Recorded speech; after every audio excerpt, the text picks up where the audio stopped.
Oke, pertama dari Vela. Tidak boleh mengobrol saat guru sedang berbicara di depan. Terus dari dia, itu kayak apa kelasnya?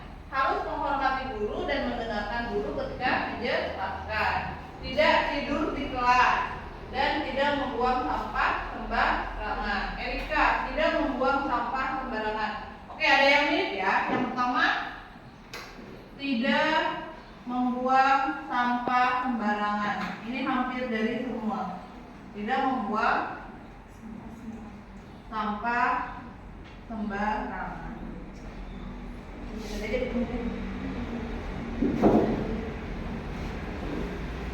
Tidak membuang sampah sembarangan.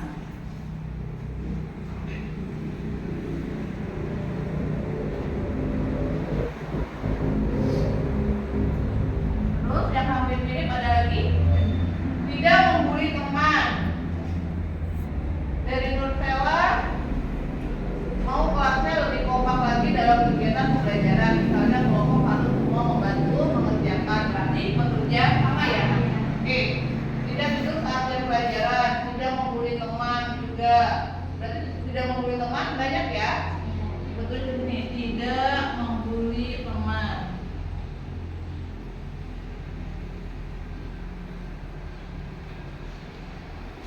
Kemudian jangan buang sampah sembarangan. Jangan tidur di saat jam pelajaran. Hampir kayaknya ada 4 orang nih. Jangan tidur saat jam pelajaran. Terus di sini tidak boleh membawa benda yang tidak diperbolehkan. Jangan merusak fasilitas kelas. Tidak boleh terlalu sering izin keluar kelas. Tidak boleh berat-berat meja. Berarti di sini juga sama ya. Jangan merusak fasilitas. Jangan merusak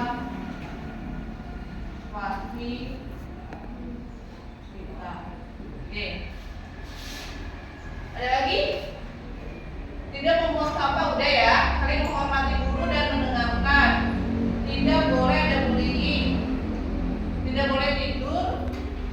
Tidak boleh mengobrol.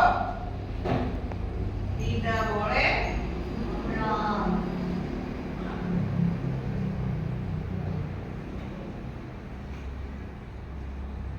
Mengobrol saat jam pelajaran. Ada lagi nggak? Oke ya? Oke. Nah, di sini ada 5 yang hampir mirip dengan semuanya tentang keyakinan kelas yang kalian inginkan. Yang pertama, tidak membuang sampah sembarangan, tidak membuli teman, jangan tidur saat jam pelajaran, jangan merusak fasilitas, tidak boleh mengobrol saat jam pelajaran.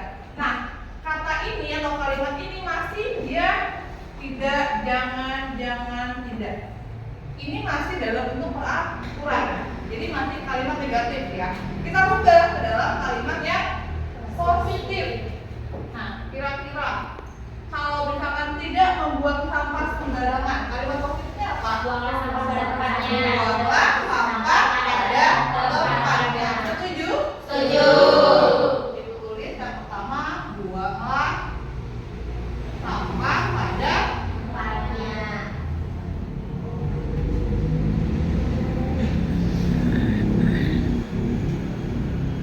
Oke, yang kedua, tidak membuli teman. Kira-kira ada kalimat yang positif tidak untuk merubah yang tidak membuli? Saling menghargai antar Teman. Oke. Saling menghargai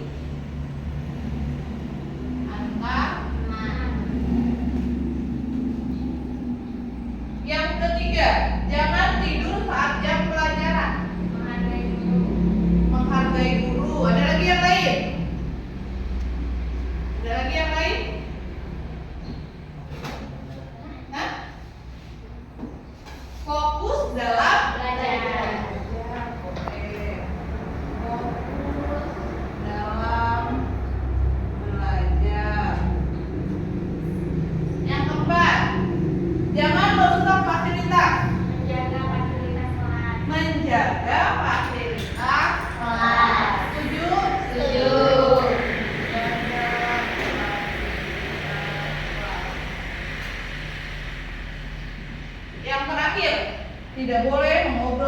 jam pelajaran?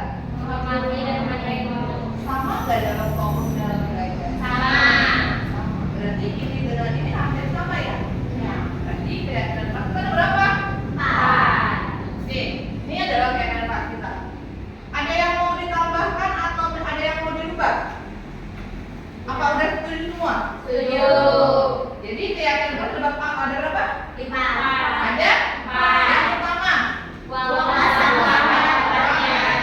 yang kedua, Saling menghargai antar teman. yang ketiga, Fokus dalam belajar. keempat. Menjaga fasilitas kelas. Nah, ini adalah yang nampak, yang terlihat. Kalau yang tidak nampaknya berarti buanglah sampah pada tempatnya. Kalau negatifnya berarti apa? Membuang sampah Sembarangan. Nah, tadi ketika kalian membuang sampah sembarangan, kalian akan mendapatkan konsekuensi. Ya. Saling menghargai antar teman. Berarti negatifnya atau yang akan dilakukan? Membuli. Nah, kalau misalkan membuli ini dilakukan, kalian akan mendapatkan konsekuensinya. Fokus dalam belajar. Negatifnya yang tidak boleh dilakukan, mengobrol. Terus apa lagi? Mengganggu teman ketika belajar. Yang terakhir, menjaga fasilitas kelas. Berarti yang tidak boleh dilakukan? Merusak fasilitas. Misalkan kayak pas kali lagi muka kalian trek kan itu sama ya? Ya. Merusak fasilitas. Ya. Atau yang laki-laki main perang-perangan menggunakan Sapu. sama itu juga dilarang. Oke? Nah, sekarang dari keyakinan kelas itu kita bikin dalam satu karton agar kalian mudah mengingatnya, ya. Jadi ketika ada teman kalian yang melakukan itu, mohon diingatkan dan bisa membaca. Oke, silakan.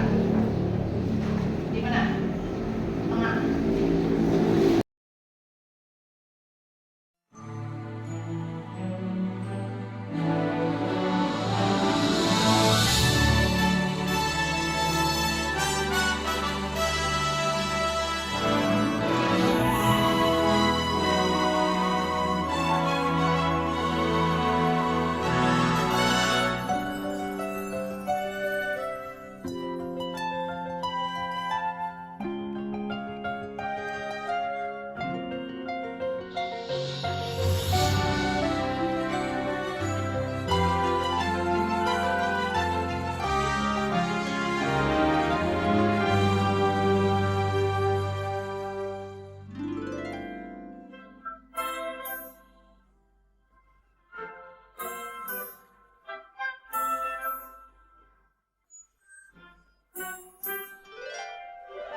kabar dari ketua kelas kalau kamu habis bertengkar dengan Iin? Iya Bu. Kenapa? Tadi tuh Iin mencontek pekerjaan sama Sandrika, bukan cuma PR doang Bu, jadi kayak tugas lain juga dicontek sama Iin. Oh begitu. Wajar sih kamu merasa kesal dan marah kalau ibu ada di posisi kamu. Pasti ibu akan melakukan hal yang sama. Lalu apa yang akan kamu lakukan setelah ini? Tadi itu Sandrika marah-marah, maki-maki Iin, terus tanpa sadar Sandrika ngeblok mejanya Bu. Oh begitu. Pasti kamu berbuat seperti itu karena ada alasannya. Apa alasannya? Ya karena dia nyontek pekerjaan sama Sandrika Bu. Sandrika kan udah susah payah ngerjain soal, masa dia cuma nyontek doang tanpa berusaha sendiri.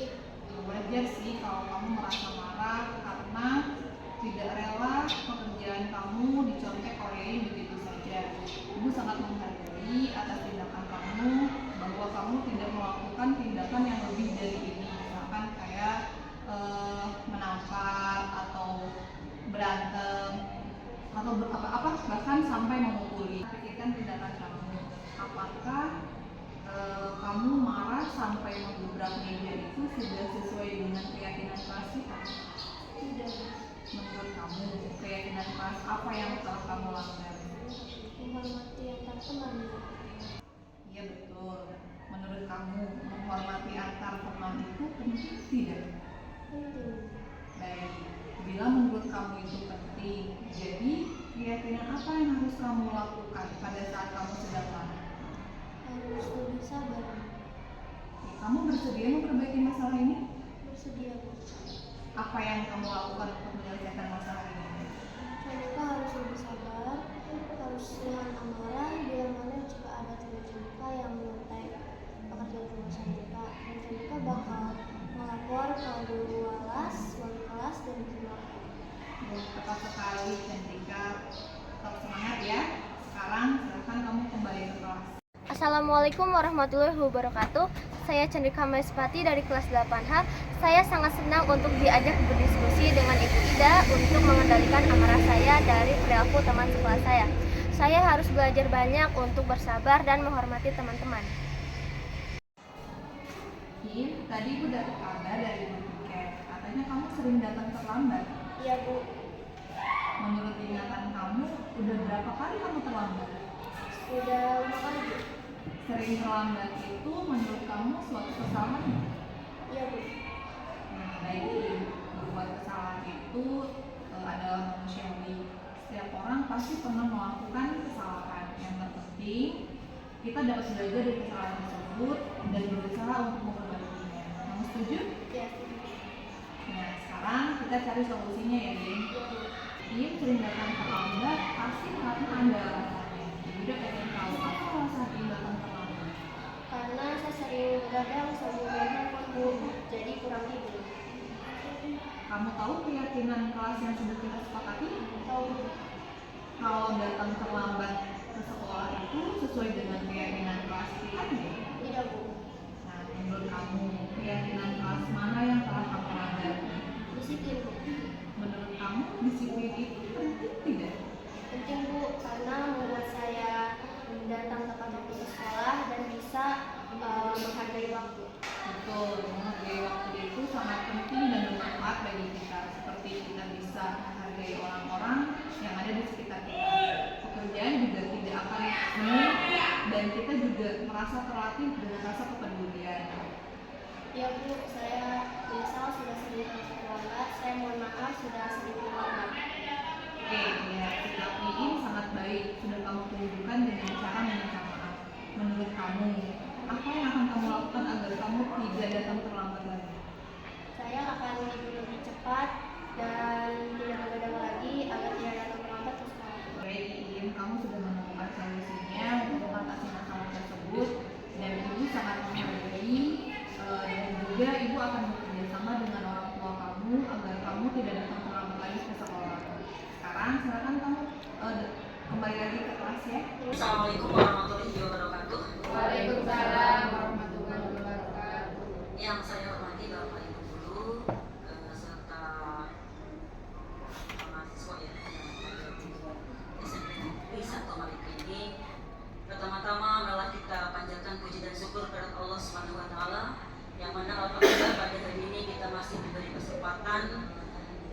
berkumpul di sini dalam keadaan sehat walafiat. Tak lupa pula kita sampaikan sholawat dan salam kepada yang kita Nabi besar Muhammad SAW, kepada keluarganya, sahabatnya, dan kita semua. Semoga kami dapatkan syafaat dari jamaah. Pada kesempatan ini, saya sebagai mewakili kepala sekolah SMP Negeri 1 Malingping, mohon maaf pada hari ini tidak bisa menghadiri diseminasi dari guru CGP, yaitu Bu Ida Fitri MPD dan Bu Cina Medawati MPD. Pada kesempatan ini Bapak Kepala Sekolah sedang ada kepentingan dinas dalam hitung, jadi saya diberi tugas untuk mewakili. Kami mohon Bapak dan Ibu, mari kita ikuti diseminasi budaya positif dari guru penggerak ini. Saya berharap mari kita ambil pelajaran atau hikmah dari diseminasi ini. Semoga kita mendapatkan wawasan pengetahuan dari paparan kedua CGP ini, yaitu Bu Ida Fitri dan Bu Cina Medawati, yaitu tentang modul 14, yaitu diseminasi budaya positif. Mungkin itu saja sebagai pembuka, dan kami persilakan kepada Bu Cina Medawati untuk memaparkan diseminasi sebaiknya, dan Ida Fitri, dan kepada Ibu Ida Fitri kami persilakan untuk memberikan diseminasi tentang budaya positif. Kepada beliau kami persilakan.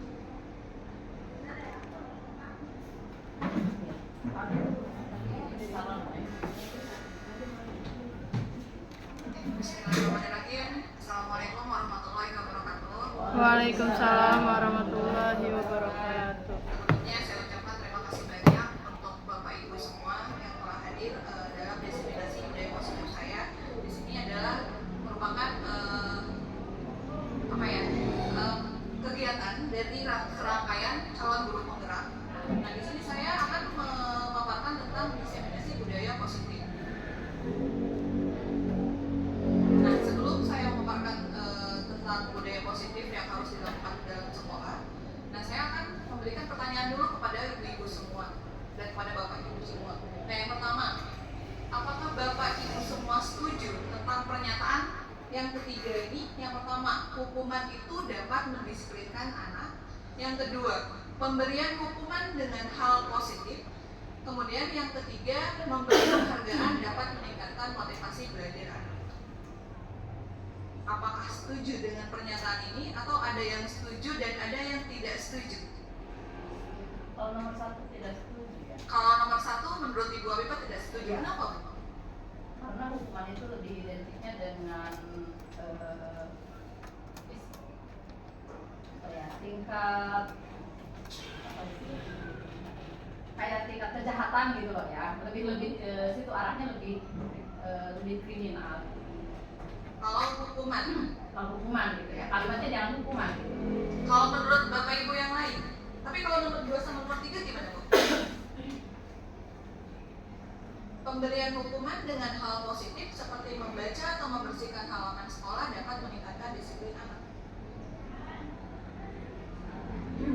Kalau memberikan seperti membaca atau membersihkan itu bisa saja sih, boleh ya. Cuma mungkin kalimat hukumannya itu yang hukumannya yang yang kata hukumannya. ada kata hukuman gitu, jangan ada hukuman diganti yang lebih ringan gitu terkesannya gitu. Nomor 3, memberi penghargaan dapat meningkatkan motivasi belajar kalau anak. itu ya harus itu. Bapak Ibu yang lain setuju? Atau ada yang nggak setuju nomor 1, hukuman itu dapat mendisiplin anak? Setuju atau enggak? Lebih diganti dengan sanksi. Oh, lebih diganti dengan hukuman. Oke, sebenarnya dari ketiga pernyataan ini ya, bahwa hukuman itu dapat mendisiplinkan anak, itu sebenarnya sesuatu yang jangkanya emang betul sesuatu akan menghindari hukuman itu, sehingga kita melaksanakan hal-hal yang disuruh oleh guru. Misalkan kayak kamu harus mengerjakan tugas tepat waktu. Kalau misalkan nggak mengerjakan tugas nanti dapat hukuman, lari ke lapangan sebanyak 10 kali.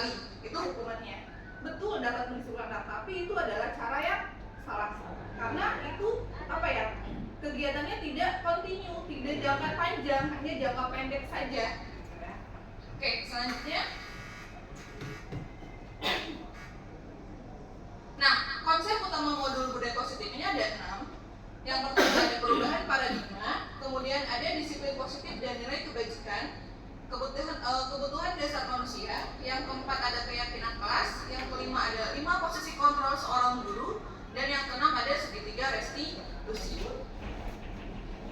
Nah, di sini saya akan menjelaskan dari keenam ini. Selanjutnya.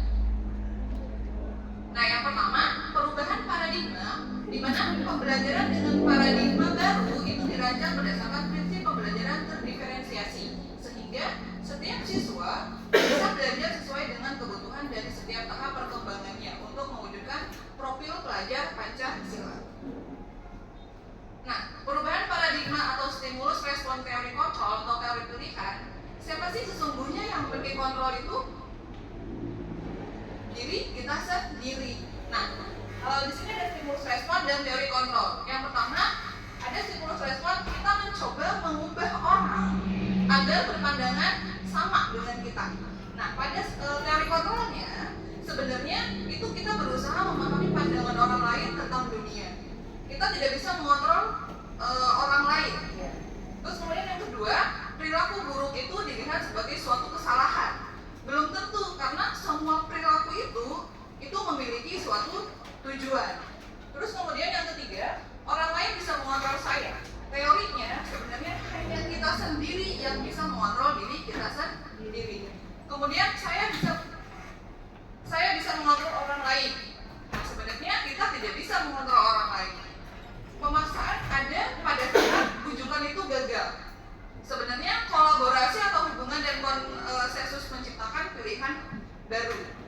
Dan yang terakhir, model berpikir menang atau kalah. Seharusnya model berpikir menang dan menang. Jadi kayak simbiosis mutualisme. Nah, di sini disiplin positif itu merupakan dalam budaya kita, disiplin itu dimaknai sesuatu yang dilakukan seseorang kepada orang lain untuk mendapatkan kepatuhan. Nah, kita cenderung menghubungkan kata disiplin itu dengan ketidaknyamanan. Kemudian sebagai pendidik, tujuan kita adalah menciptakan anak-anak yang memiliki disiplin diri sehingga mereka bisa berperilaku dengan mengacu pada nilai-nilai kebajikan dan memiliki motivasi intrinsik bukan dari ekstrinsik, bukan dari luar. Kayak tadi misalkan hukuman, maka itu merupakan motivasi dari luar. Mereka mau mengerjakan sesuatu karena ada perintah, karena ada suruhan, tapi bukan dari dirinya sendiri. Terus kemudian disiplin positif ini merupakan salah satu cara penerapan disiplin yang bertujuan untuk menumbuhkan kesadaran diri serta memberdayakan anak untuk melakukan sesuatu tanpa ada sogokan, tanpa ada ancaman dan maupun hukuman. Jadi mereka melakukan karena kemauan mereka sendiri. Nah, kemudian nilai-nilai kebajikan itu ada yang sesuai dengan profil pelajar Pancasila, di mana ada beriman, bertakwa kepada Tuhan Yang Maha Esa dan berakhlak mulia. Kemudian ada mandiri, bernalar kritis, berkebinekaan global, bergotong royong dan kreatif. Nah, di sini adalah sesuai tercantum di dalam profil pelajar Pancasila. Nah, di sini ada kebutuhan dasar manusia. Kita sebagai manusia itu memiliki kebutuhannya. Ada 5 kebutuhan, yang dimana yang pertama adalah bertahan hidup. Terus kemudian ingin memiliki rasa kasih sayang dan rasa diterima. Terus kemudian ada penguasaan atau ingin rasa memiliki. Terus kemudian ada ingin rasa kebebasan dan rasa kesenangan. Nah, itu adalah kebutuhan dasar manusia. Nah, motivasi dari perilaku manusia ini ada 3 hal. Yang pertama, motivasinya adalah menghindari ketidaknyamanan dan hukuman tadi. Jadi mereka berperilaku untuk menghindari hukuman, maka mengikuti aturan yang diberikan oleh guru ataupun sekolah. Murid melakukan disiplin diri karena takut dihukum. Nah, ini merupakan motivasi dari luar atau dari eksternal. Terus kemudian yang kedua, mendapatkan imbalan atau penghargaan orang lain. Kayak misalkan kita selalu memuji, ih kamu hebat sekali, luar biasa. Emang itu dibutuhkan, cuman kita harus universal, kan? Harus semuanya. Nah, murid melakukan disiplin ini karena ia mendapatkan imbalan. Ini merupakan motivasi juga eksternal dari luar. Nah, kemudian yang ketiga, menghargai nilai-nilai kebajikan diri sendiri. Nah, murid melakukan dia sadar akan nilai kebajikan dirinya. Ini merupakan motivasi internal. Nah, ini yang kita harapkan dari budaya positif ini. Jadi kesadaran dari diri mereka sendiri. Nah, menurut Ki Hajar Dewantara bahwa kata merdeka itu merupakan tidak hanya terlepas dari perintah, akan tetapi juga cakap buat memerintahkan diri sendiri. Nah, ini menurut Ki Hajar Dewantara. Nah, hukuman, penghargaan, dan konsekuensi, apa sih bedanya dari ketiga kata tersebut? Hukuman itu biasanya sikap yang menyakitkan, ya. Karena kadang kita spontan dan kata-kata yang keluar itu biasanya kata-kata kasar, karena itu hal yang spontan. Terus kemudian tidak nyaman, membuat tidak nyaman si peserta didik atau orang lain yang mendapatkan suatu hukuman. Kemudian jadi sehingga murid merasa takut, memaksa, kemudian murid menyembunyikan kesalahan karena tadi takut dihukum. Terus kemudian murid menjadi rendah diri.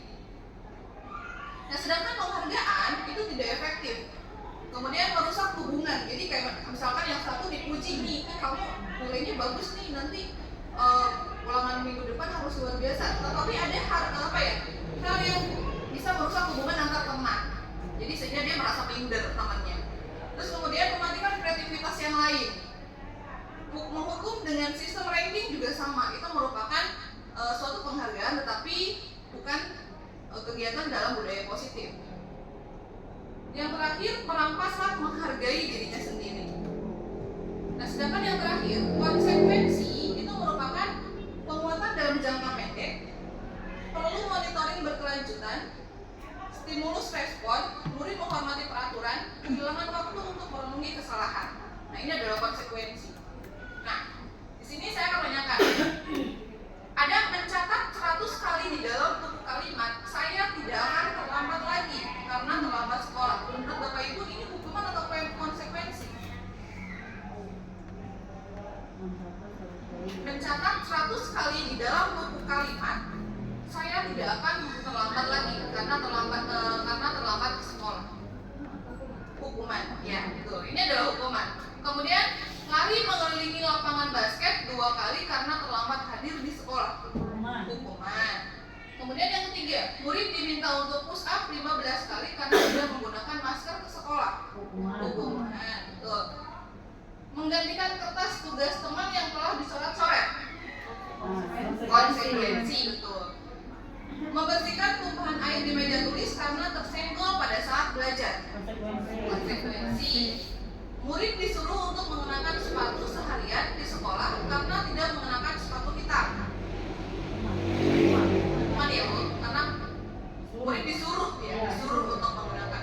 Kemudian lari mengelilingi lapangan basket 2 kali karena terlambat 10 menit untuk pelajaran PJOK. Konsekuensi. Karena di sini karena ada karena.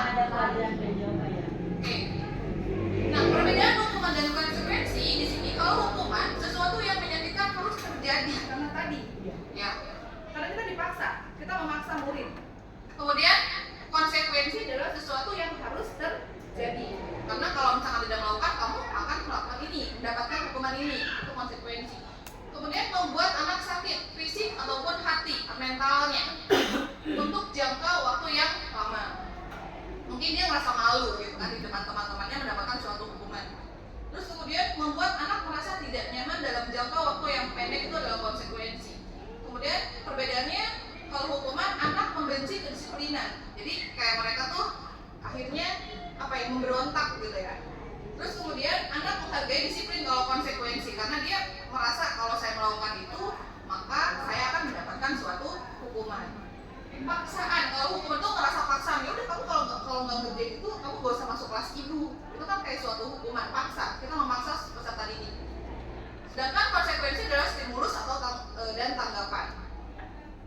Hukuman itu mendorong anak menyakiti diri sendiri. Sedangkan kalau konsekuensi mendorong anak agar mudah menyesuaikan diri. Nah, hukuman konsep diri yang buruk, sedangkan konsekuensi itu konsep diri yang baik. Karena di situ ada peraturannya, gitu kan. Anak belajar untuk menyembunyikan kesalahan kalau suatu hukuman, sedangkan kalau konsekuensi anak belajar untuk mematuhi peraturan. Dan yang terakhir, kalau hukuman itu seseorang akan merasa marah, rasa bersalah, dipermalukan dan merasa Sedangkan kalau konsekuensi itu akan kehilangan hak, dibuat tidak nyaman, diasingkan untuk sementara atau time out.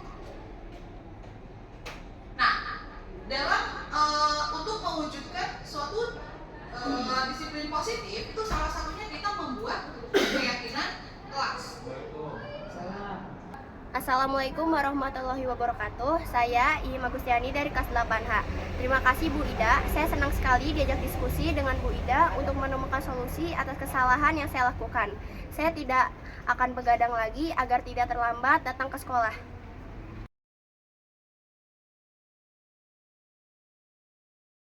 Kita lanjutkan Bapak Ibu. Nah, dalam suatu budaya positif itu untuk mewujudkannya kita membuat keyakinan kelas. Jadi ada peraturan di kelas. Jadi, dalam keyakinan kelas ini, mengapa kita kayak misalkan contohnya nih, mengapa kita memiliki peraturan tentang penggunaan helm pada saat mengendarai kendaraan bermotor? Terus, mengapa kita memiliki peraturan penggunaan masker dan mencuci tangan setiap saat? Apa jawabannya Bapak Ibu? Kenapa sih kita harus menggunakan helm ketika berkendara? Karena Untuk menjaga keselamatan. Kalau menggunakan masker pada saat kemarin COVID-19, jaga kesehatan. kesehatan. Nah, nilai-nilai keselamatan atau kesehatan ini itu merupakan yang kita sebut sebagai suatu keyakinan, karena kita yakin nih melakukan itu karena kita ingin menghindari hal tersebut. Nah, untuk mendukung motivasi intrinsik ini yang berasal dari dalam diri siswa itu kembali ke nilai-nilai atau keyakinan-keyakinan lebih menggerakkan seseorang dibandingkan mengikuti serangkaian peraturan. Nah, pembentukan keyakinan kelas dalam pembuatan keyakinan kelas itu ada hal-hal yang harus kita perhatikan. Nah, di sini keyakinan kelas itu kan bersifat lebih abstrak daripada peraturan yang lebih rinci dan konkret, gitu kan. Terus kemudian yang kedua, keyakinan kelas itu berupa pernyataan universal, jadi global sifatnya. Terus pernyataan keyakinan kelas itu senantiasa dibuat dalam bentuk positif bukan negatif, kayak misalkan dilarang membuang sampah di kelas, itu positif atau negatif? Dilarang negatif, harusnya buanglah sampah pada tempatnya. Jadi menggunakan kata-kata yang positif. Terus kemudian keyakinan kelas itu hendaknya tidak terlalu banyak, jadi biar si peserta itu hafal. Keyakinan kelas sebaiknya sesuatu yang dapat diterapkan di lingkungan tersebut. Jadi hal-hal yang akan diterapkan dan bisa diterapkan di misalkan lingkungan tersebut atau sekolah tersebut. Nah, dalam pembuatan keyakinan kelas itu semua warga kelas atau semua warga sekolah itu harus terlibat, ya. Jadi tidak ada lagi misalkan peserta didik yang merasa saya tidak diajak nih atau tidak dihargai. Jadi semua siswa terlibat dalam pembentukan keyakinan kelas. Atau kalau bisa misalkan satu orang satu mereka membuat keyakinan kelas, nanti dipilih misalkan. Nah, yang ketujuh, bersedia meninjau kembali keyakinan kelas dari waktu ke waktu. Jadi misalkan habis 1 bulan ditinjau lagi keyakinan kelasnya, apakah ada yang perlu ditambah atau misalkan dikurangi gitu. Dan yang kedelapan, menempelkan keyakinan kelas di kelas. Jadi ditempelkan biar anak tahu nih keyakinan kelas ini ada apa aja. Nah, selanjutnya, perbedaan peraturan dan keyakinan kelas. Kalau peraturan itu selalu kembalikan ibu ke tempatnya, sedangkan keyakinan kelas itu seperti kayak tanggung jawab, gitu. Tanggung jawab kan universal, ya. Tanggung jawab terhadap apa aja. Terus kemudian dilarang mengganggu orang lain, itu peraturan. Kalau keyakinan kelas itu menghormati orang lain. Hadir di sekolah 15 menit sebelum pembelajaran dimulai. Kalau keyakinan kelas itu menghormati orang lain dan berkomitmen. Jadi komitmen terhadap waktu. Dilarang melakukan kekerasan. Kalau keyakinan kelas sebetulnya dibuatnya keselamatan dan menghormati orang lain. Dilarang menggunakan narkoba, menjaga kesehatan. Terus bergantian atau menunggu giliran, menghormati orang lain atau bersabar. Gunakan masker. Nah, kayak sama kayak narkoba ya, kesehatan atau keselamatan. Dan yang terakhir, jangan berlari di kelas atau koridor. Nah, jangan ini kan itu kalimat yang negatif, diganti dengan keselamatan atau keamanan atau berjalanlah di koridor. Nah, ini adalah contoh keyakinan kelas. Datang ke kelas tepat waktu, angkat tangan sebelum berbicara, menjaga kebersihan lingkungan, saling menghormati, budayakan 5S. Jadi kata-katanya simpel dan universal. Nah, ada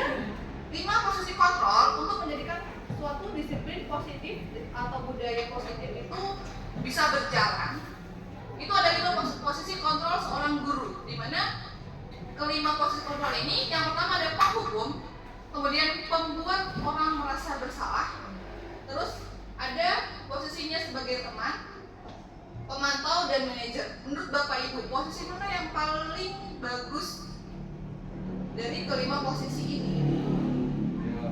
Ya? Manajerial. Kenapa Pak Lukman? Karena di situ sudah menerapkan terkait dengan hal-hal yang sifatnya menghukum dan berbentuk sanksi. Jadi begitu. Jadi posisi yang paling baik itu adalah sebagai seorang guru, posisi manajerial, betul. Jadi kalau penghukum, posisi penghukum di sini guru berbuat kayak menghardik, menunjuk-nunjuk, terus kemudian menyakiti atau menyindir. Nah, guru berkata kayak kalau kamu tidak melakukannya, maka kamu akan dihukum, misalkan lari lapangan sebanyak 10 atau membersihkan WC, itu hukuman. Ya, jadi guru sebagai posisi penghukum. Terus kemudian hasilnya sehingga anaknya memberontak, peserta didiknya memberontak, menyalahkan orang lain dan sehingga berbohong. Jadi untuk menghindari hukuman tersebut. Terus kemudian yang kedua ada membuat orang merasa bersalah. Misalkan kayak guru berbuat tuh seharusnya kamu tuh gini-gini, ibu kecewa deh sama kamu kalau kamu gak ngerjain tugas. Itu kayak mereka jadi akhirnya oh berarti saya salah gitu. Kayak kita sebagai posisi membuat orang merasa bersalah. Nah di sini kayak guru berkata kamu seharusnya kamu sudah tahu kalau misalkan pelajaran ibu kenapa kamu datangnya terlambat. Terus ibu lelah sekali mengatakannya, ibu ini stres ngadepin kamu. Jadi anak tuh merasa, oh iya, merasa bersalah akhirnya. Nah terus kemudian kalau posisi sebagai teman, itu guru membuat alasan-alasan untuk muridnya kayak, ayolah kerjakan tugasnya. Nanti ibu dimarahin loh sama guru piket. Ayo masuk, nanti guru piketnya kesini. Nah itu posisinya adalah sebagai teman. Kayak kita bahasanya juga kayak bahasa yang lebih mengikuti ke peserta didik. Itu adalah posisi sebagai teman. Nah sehingga si peserta didik itu merasa ketergantungan. Dan kadang mental seorang guru itu juga kena di sini kalau kita memposisikan sebagai teman. Iya, karena kadang kan ada contohkan dari anak ya. Terus kemudian sebagai pemantau. Nah pemantau ini guru berbuat menghitung dan mengukur. Terus kemudian kayak apa peraturannya. Terus yang terakhir itu sebagai manajer, betul seperti kata Pak Ahmad tadi di sini sebagai manajer itu guru sudah menerapkan sebagai penghukum tapi tidak langsung menunjuk anak itu adalah bersalah, enggak. Jadi mereka meyakini dulu kesalahan mereka apa gitu. Nah di sini adalah posisi kita sebagai suatu manajer yang bisa diterapkan di kelas atau di sekolah untuk menangani anak. Nah pernyataan kayak saya kecewa sekali dengan kamu. Nah itu adalah kita sebagai seorang guru menjadi berada di posisi membuat orang merasa bersalah. Terus kemudian kamu tidak benar melakukannya, itu penghukum. Ayolah lakukan demi ibu. Itu adalah sebagai teman. Apakah kamu mau mendapatkan stiker bintang hari ini? Itu sebagai pemantau. Bagaimana kamu bisa menyelesaikan masalah ini? Nah di sini sebagai manajer. Jadi kayak mereka menyadar membuat kesadaran diri mereka sendiri akan kesalahan tersebut. Terus kemudian yang terakhir, kamu selalu yang paling terakhir. Itu adalah sebagai penghukum. Jadi manajer itu sudah menerapkan segitiga restitusi ya Mbak? Iya. Ini kita mau ke segitiga restitusi. Iya. Nah betul. Dari posisi yang manajer itu, di situ sudah ada kegiatan sebagai segitiga restitusi. Di mana segitiga restitusi ini adalah yang pertama ada menstabilkan identitas. Jadi kita menstabilkan identitas dulu. Kayak misalkan, kenapa kamu marah hari ini? Kenapa kamu tidak mengerjakan tugas? Jadi menstabilkan identitas peserta didik. Kemudian validasi kebutuhan, validasi kesalahannya. Jadi kayak, kamu tadi melakukan apa? Kenapa bisa melakukan seperti itu? Tapi dengan masih nada yang tidak marah-marah. Terus kemudian yang terakhir menanyakan, nah kalau kamu misalkan marah-marah tadi itu sesuai dengan kesepakatan kelas kita enggak? Itu sesuai dengan keyakinan kelas kita enggak? Nanti mereka akan tahu keyakinan kelasnya, oh kita ternyata dia melanggar suatu peraturan atau keyakinan kelas yang ada di kelas tersebut. Dan jadi si siswanya itu merasa berubah berasal dari dalam diri siswa itu sendiri. Nah ini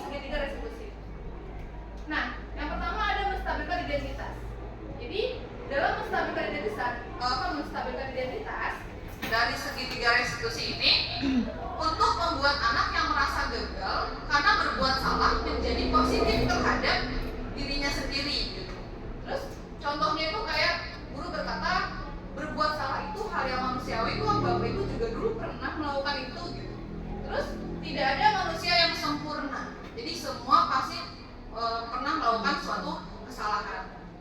Bapak Ibu juga pernah membuat salah. Nah ini adalah kayak menstabilkan identitas. Selanjutnya, yang kedua kita memvalidasi kebutuhan. Jadi membantu murid mengenali basic need atau kebutuhan dasar yang ingin dipenuhi ketika melakukan kesalahan itu. Nah kayak misalkan guru berkata, kamu bisa saja kan melakukan hal yang lebih buruk, tapi kamu tidak melakukannya. Ya udah marah-marah, tapi kamu tadi melakukan apa? Cuma marah aja Bu. Jadi kayak apa ya? Masih bisa menyadarkan dia tidak melakukan hal yang lebih dari itu. Terus kamu pasti punya alasan mengapa kamu melakukan hal tersebut. Ya Bu, karena tadi si ini ngambil PR saya dengan secara paksa, akhirnya dia marah. Terus apa yang penting bagi kamu sekarang? Jadi kita memberikan pertanyaan yang positif. Nah selanjutnya yang ketiga itu menanyakan keyakinan kelas. Nah ini karena mereka telah sadar akan kesalahannya, maka ditanyakan keyakinan kelas apa yang telah mereka lakukan. Jadi mereka tahu konsekuensinya nanti. Nah misalkan apa nilai yang kita percaya di kelas atau sekolah kita, nilai-nilai universal apa yang telah kita sepakati, kelas yang ideal itu seperti apa. Jadi menanyakan hal-hal yang telah mereka langgarkan. Nah contoh kasusnya di sini kayak ada suatu guru matematika dari wali kelas 8, yaitu Ibu Santi sakit sehingga tidak dapat masuk dan mengajar. Akhirnya dicarikanlah guru pengganti. Ibu Eni ini baru 2 tahun menjadi guru di SMP. Nah beberapa murid perempuan ada Vivi dan Natali mengetahui hal ini dan mulai menggunakan kesempatan dan bersikap seenaknya, tertawa karena tidak menghargai bahwa si guru itu guru pengganti itu ya. Terus kemudian sambil mengingatkan mereka untuk tetap fokus pada pengerjaan tugas. Ayolah tugasnya dikerjakan, kata Ibu Eni. Nanti Ibu ditegur Bapak Kepala Sekolah kalau kalian tidak mengerjakan tugas, tolong bantu Ibu ya. Namun Vivi dan Natali malah jadi tertawa. Ibu santai aja sih.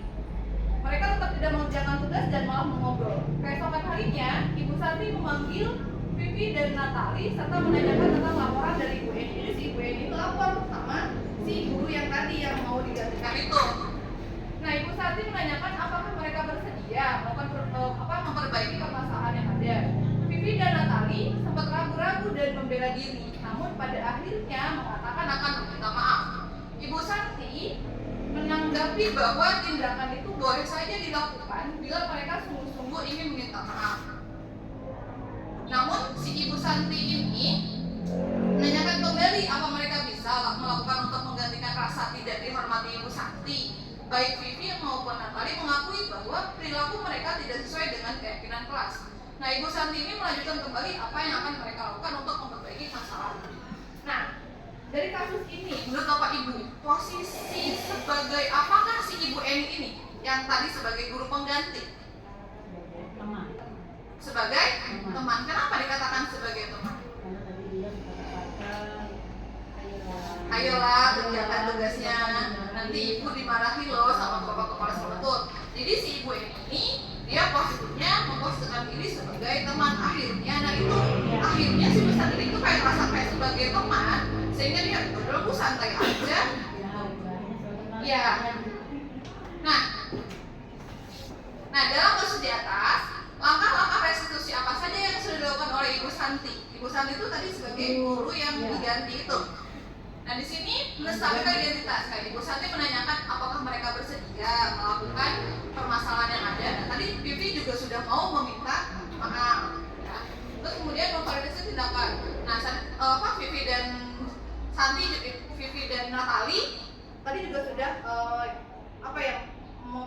merasa bersalah dan merasa tindakan itu tidak sesuai dengan keyakinan kelas.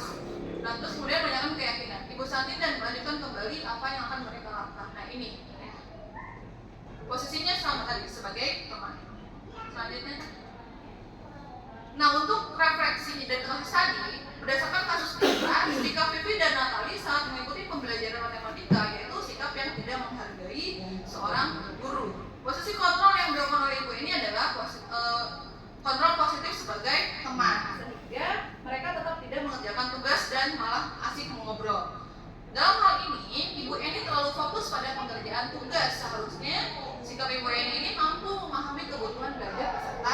didik tanpa harus mengadukannya. Tadi Bu itu langsung ngadu tuh sama Ibu Santi. Harusnya si Bu itu menyelesaikan dulu permasalahannya dengan anak tersebut. Nah, tapi si KPPidana tadi siap menerima konsekuensi yang disepakati terhadap apa yang dilakukan setelah penerapan kemenangan masalah oleh Ibu Santi. Nah, jadi si Ibu Santi ini telah menerapkan posisi yang mana? Manajerial. Manajerial. Oke, lanjut aja.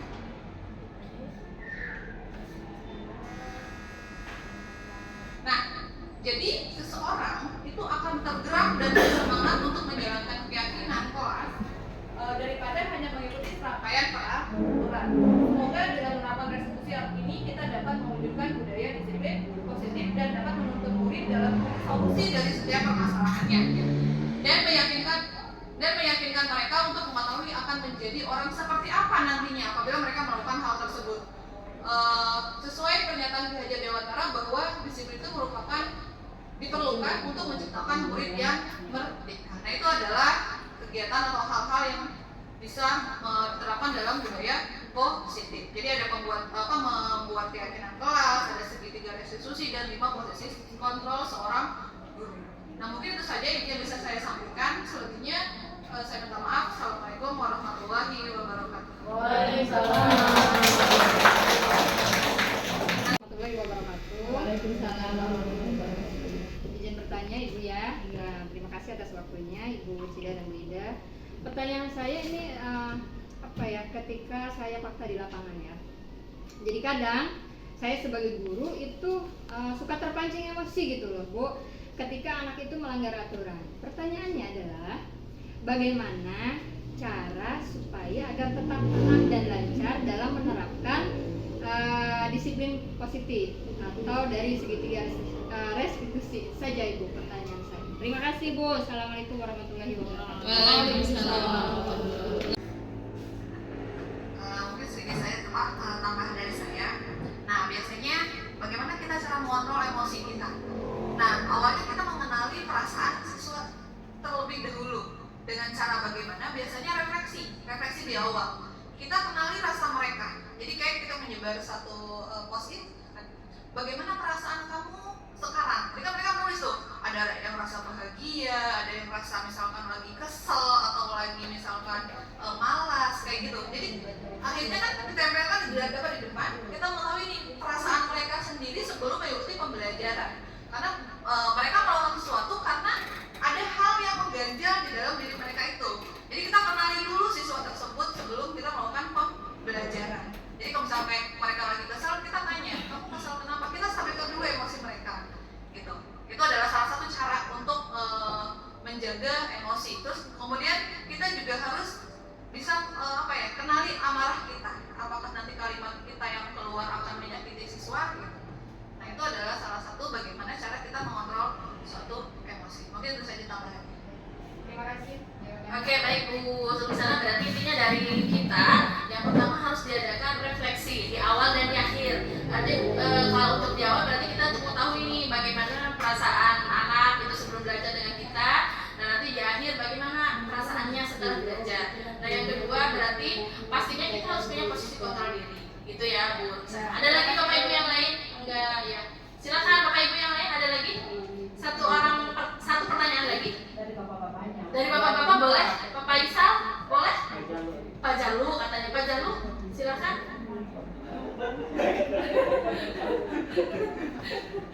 Ada Bapak Ibu? Satu orang lagi? Saya Boleh kalau Pak. bukan pertanyaan, Baik.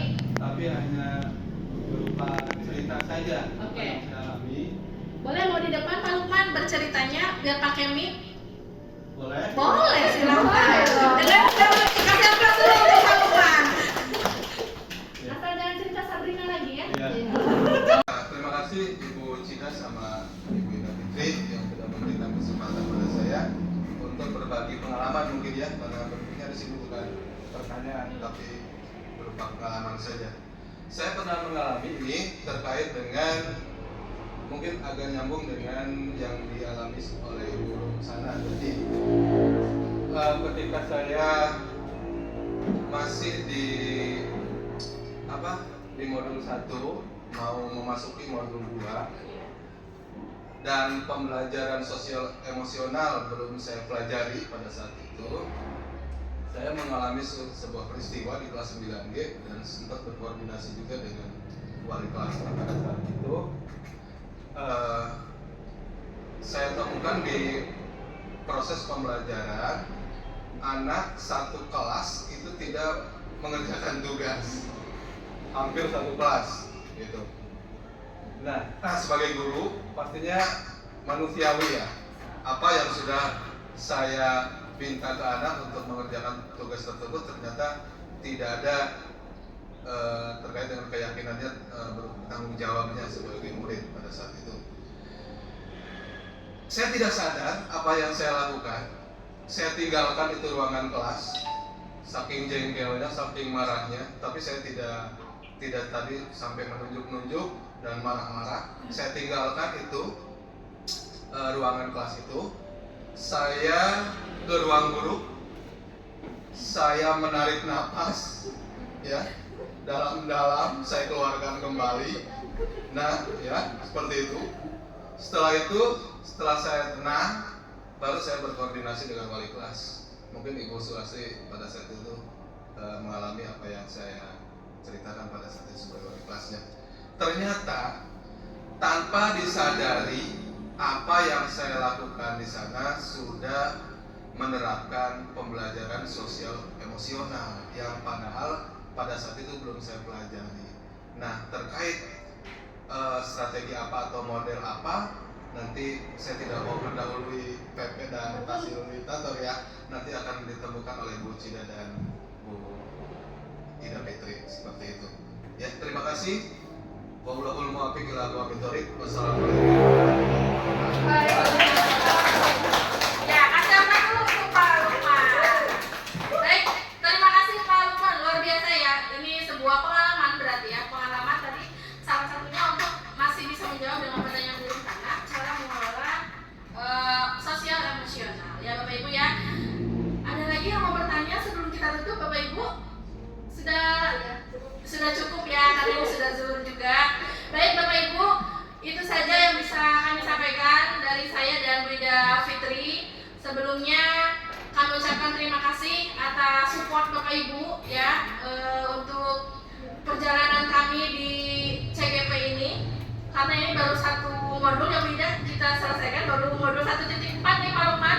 Jadi kita akan beranjak ke modul 2 dan modul 3. Mohon doanya mudah-mudahan kita semua diberi kelancaran. Amin. Dan mudah-mudahan teman-teman di sini juga lebih termotivasi nanti untuk ikut di CGP angkatan 12. Luar biasa Bapak Ibu ya. Insya Allah tugas-tugas dan lainnya bisa kita laksanakan dengan baik ya Bapak Ibu. Mudah-mudahan saya dengan Bu Ida Fitri juga sedang belajar dan mudah-mudahan di angkatan 12 Bapak Ibu bisa lebih banyak lagi yang untuk mengikuti CGP. Baik Bapak